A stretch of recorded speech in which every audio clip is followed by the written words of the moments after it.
पहले तो मैं सबको धन्यवाद देना चाहूँगा। बहुत ही महत्वपूर्ण सुझाव आए, ऐसे सुझाव आए जिन सुझावों का डायरेक्टली उपयोग किया जा सकता है और जिनको पॉलिसी में इंटीग्रेट किया जा सकता है, ऐसे कई सुझाव आए। तो इसके लिए मैं सभी पैनलिस्ट को, सभी पार्टिसिपेंट्स को, सबको मैं धन्यवाद देना चाहूँगा। आपके सुझावों से ही आगे देश की पॉलिसी का निर्माण होगा और देश के विकसित भारत के रास्ते में आपके सुझाव बहुत महत्वपूर्ण हैं। मैं कुल मिला के 3 विषय यहाँ पे आपके सामने रखना चाहूँगा।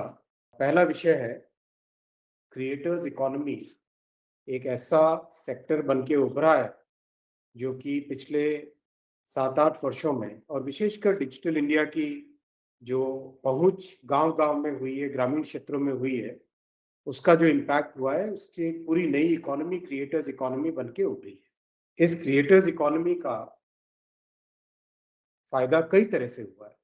सबसे बड़ा जो बेनिफिट हुआ है वो ये हुआ है कि संस्कृति संस्कृति, हमारा खान-पान, हमारा लोकल जितना भी हमारी बहुत ही हाइपर लोकल चीज़ें हैं, उनको हम दुनिया के सामने पहुँचा पा रहे हैं। किसी भी छोटे से गाँव में बिहार के लिट्टी-चोखा से लेके राजस्थान के गट्टा करी को हर चीज़ को दुनिया के सामने पहुँचाने का एक मौका मिला है। उड़ीसा के छेना-पोड़ा से लेके केरल के आड़ा पायसम को सभी को दुनिया तक पहुँचाने का एक बहुत अच्छा मौका मिला है। और ये बहुत ही डेमोक्रेटिक व्यवस्था है क्योंकि इसमें कोई भी व्यक्ति जो भी चाहे अपनी बात को कहना, वो कहने की क्षमता रखता है। एक बहुत बड़ा प्लेटफ़ॉर्म सबको मिला। इसके कई पॉज़िटिव्स आए हैं समाज में और कुछ नेगेटिव्स भी है, कुछ हार्म्स भी हैं, लेकिन ये क्रिएटर्स इकोनॉमी अपने आप में एक बड़ी इकोनॉमी बन के निकली है। दूसरा विषय मैं रखना चाहूँगा, आज का जो एंटरटेनमेंट और मीडिया की दुनिया है, इस दुनिया में टेक्नोलॉजी का जो उपयोग है, ये एक प्राइमरी रोल बनता जा रहा है। आज से 20 साल पहले अगर देखें, तो मीडिया एंटरटेनमेंट में टेक्नोलॉजी का उपयोग होता था एज़ अ एडिशनल चीज़, कोई ऐड करो उसमें 30-40% होता था। आज 70-80% टेक्नोलॉजी है, 30-40% बाकी सब चीज़ें। इसमें हमारे देश के नौजवान विशेषकर और आने वाले युवक, युवतियाँ, वो कैसे लीड लें, इस चीज़ के बारे में माननीय प्रधानमंत्री श्री नरेंद्र मोदी जी ने बहुत एक अच्छा विज़न रखा।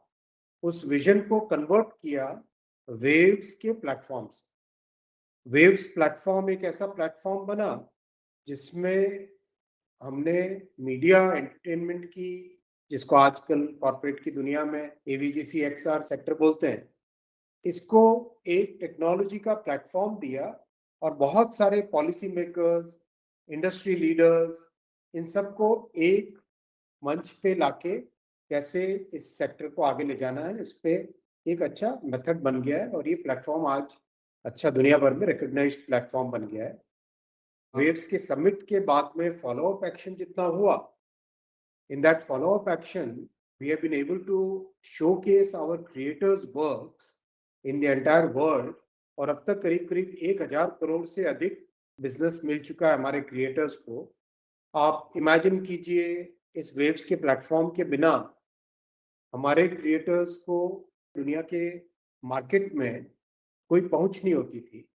इस वेव्स के प्लेटफॉर्म और इसके सब्सिक्वेंट एक्शंस के कारण, जिसमें वेव्स बाजार है, वेव्स एक्स है, वेव्स इंक्यूबेटर है, वेव्स एक्सेलरेटर है, वेव्स फंडिंग का है, कई सारी चीजें हैं और वेव्स का अपना एक ओटीटी भी है। तो इन सब के माध्यम से आज अपने देश के क्रिएटर्स को एक बहुत बड़ा ग्लोबल मार्केट मिलने लगा है।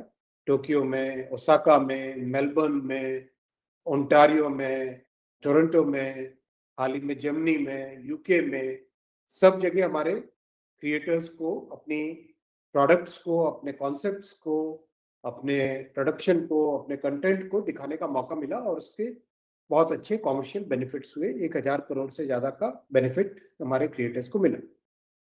तीसरा विषय मैं सबके सामने रखना चाहूँगा वो है, हम इसको इंस्टीट्यूशनलाइज़ कैसे करें? वेव समिट अपनी जगह आया, ये हर 2 साल में एक बार होगा, जिससे कि पॉलिसी मेकर्स, इंडस्ट्री सब जुड़ेंगे। अब इसको नेक्स्ट लेवल पे ले जाना है, तो नेक्स्ट लेवल पे ले जाने के लिए एक कल्पना की गई, Indian institute of creative technologies, जैसे आईआईटी सिस्टम है, IIM सिस्टम है, ट्रिपल आईटी सिस्टम है, एम्स के सिस्टम है, जिसमें आइसर के सिस्टम्स हैं, जो ये ऐसे इंस्टीट्यूशनल चेन्स हैं जो कि हमारे देश के युवाओं को एक बहुत अच्छा प्लेटफॉर्म देती है, जहां से स्टूडेंट्स अच्छा पढ़ सके और एकदम रेलेवेंट फील्ड में वो अपने को एक्सपर्ट बना के मार्केट में, दुनिया में अपनी पहचान बना सके। Indian institute of creative technologies, इसको पूरी तरह से इंडस्ट्री ओरिएंटेड रखा गया। Right from day one, each and everything in this institute was decided by the industry, for the industry end of the industry. पूरी तरह से कोई इसमें थ्योरेटिकल चीज नहीं रखी गई, 100% प्रैक्टिकल इंडस्ट्री के हिसाब से रखा गया। इसका पहला कैंपस मुंबई में बन रहा है, फिल्म सिटी में। महाराष्ट्र गवर्नमेंट ने अच्छी एक लैंड का पार्सल दिया है, 18 एकड़ के आसपास का वो पार्सल है, उसमें कंस्ट्रक्शन अभी बहुत जल्दी शुरू होगा।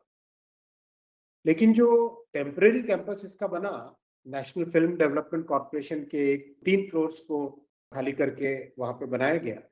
मैं आपके सामने ये रखना चाहता हूं कि इस टेम्परेरी कैंपस में जो फैसिलिटीज बनी, विशेषकर जो एब्सोल्युटली हाईटेक मॉडर्न लेबोरेटरीज, और एक्चुअली लैब क्या है, वहाँ पे कंटेंट ही क्रिएट होता है, those labs are today rated among the best in the world.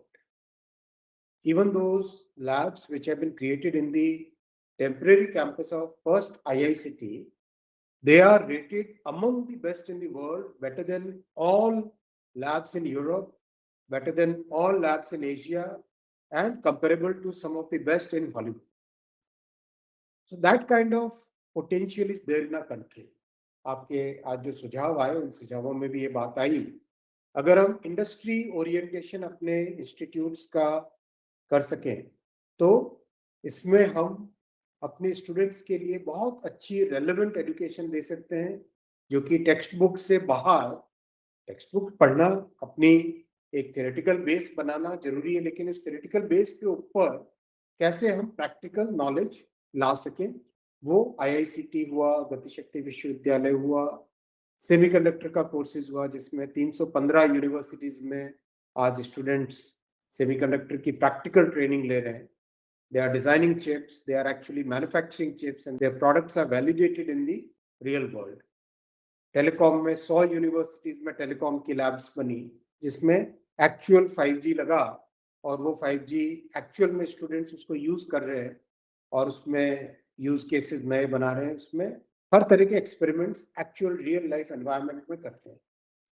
तो ये जो माननीय प्रधानमंत्री जी का विजन है, इंडस्ट्री ओरिएंटेशन एजुकेशन में लाना, और ये न्यू एजुकेशन पॉलिसी का भी बहुत मुख्य एक अंग है। माननीय शिक्षा मंत्री जी हमारे साथ हैं आज, तो इस पूरे कॉन्सेप्ट के हमारे सामने आज कई एग्जाम्पल्स आ गए।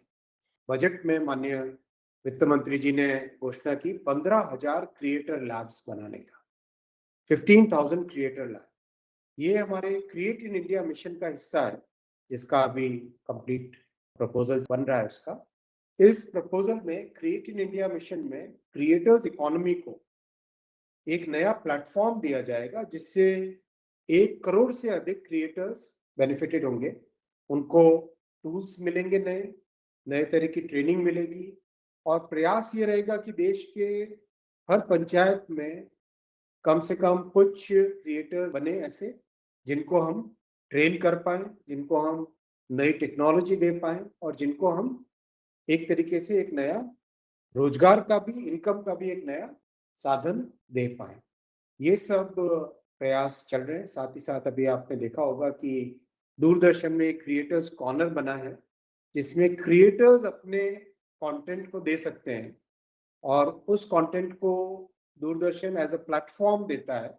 उस प्लेटफॉर्म का यूज करके creators find new avenues for publishing their content and taking it to the world.